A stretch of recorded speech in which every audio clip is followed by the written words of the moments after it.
not everyone has the advantage that fate has bestowed upon you. Remember that before you judge another. I tried to remember my father's advice.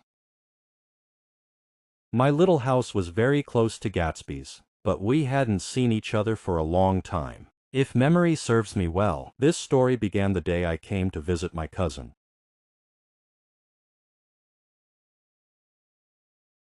Tom Buchanan, my classmate, my cousin's husband, an incredibly rich man and a scumbag the world had never seen. But that day we smiled sincerely as we greeted each other. Daisy Buchanan looked at me as if seeing me was her only dream and laughed softly and senselessly. "Nick!" No one seemed to notice the change in Daisy's voice except me. My cousin questioned me again in her low, excited voice. "How's Chicago? I hope they're pining for me." "They are. The whole city is inconsolable." "A special someone? And Daisy, you're so naive." She could have had some conscience and not called him at lunchtime. I got home late that night. I stayed on the porch a little longer to enjoy the cool of the night, and I noticed a silhouette in front of the house. I haven't seen Gatsby since that day, but his regular parties were of such magnitude that I had to witness them reluctantly. During the day, guests escaped the heat on the beach. In the evening they moved closer to the manor house.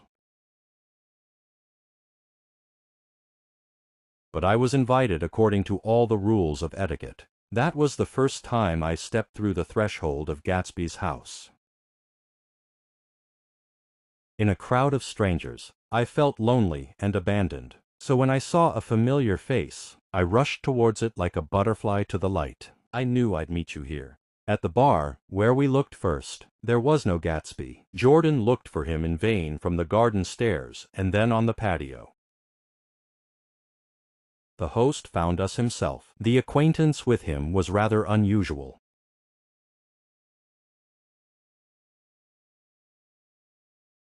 "What? Oh, I'm so sorry. I thought you knew. Old sport. I guess I'm not much of a host." The party didn't let the guests leave until the last minute. Even as they parted, the guests made a scene here and there. I said goodbye to Gatsby and the lawn, and went straight home. By the evening of the next day, Tom and I were on the train to New York.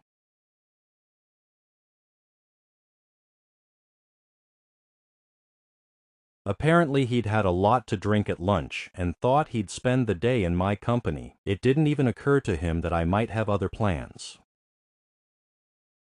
"This is where I say goodbye to you." "Yes, come with us. There'll be a small party." "No way! Myrtle will be offended if you don't come with us, won't she?"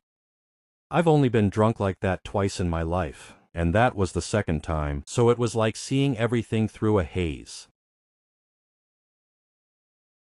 After rereading what I have written, I see that I may give the impression that I lived only by the events of those 3 evenings, separated from each other by several weeks. In fact, they were incidental adventures of an experience-filled summer and interested me much less than my personal affairs.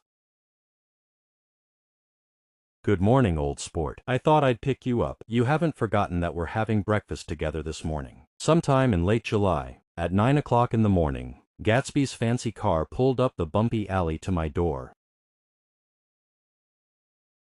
During that month I met Gatsby several times. I knew him well enough to know that there was something wrong with him. "I happen to know that you have an appointment with Miss Baker today. She was kind enough to talk to you about it." This made me mildly irritated. I didn't invite Jordan to tea to talk about Mr. J. Gatsby. One morning in October of 1917, so the pleasure of the meeting was somewhat overshadowed by talk of Gatsby. Jordan long remembered the day she and Daisy became friends, primarily because of meeting another acquaintance of ours, J. Gatsby. And the next year I started competing, and Daisy and I didn't see much of each other.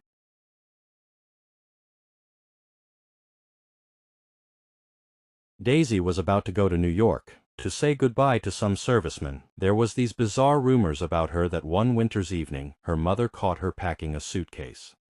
Gatsby bought that house because he knew Daisy lived across the bay. There's no coincidence here, a strange coincidence. Then he started, as if in passing, bringing up her name in conversation, looking for common acquaintances, and I was the first one who knew her. On my way back to my apartment that night, I got pretty scared, thinking that my house had caught fire. It was 2 o'clock in the morning, and the whole end of the promontory was in flames.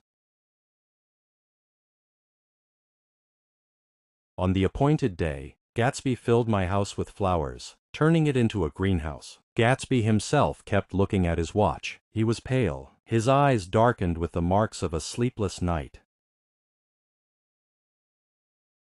"Is this your home, sunshine?" "Daisy, to be continued."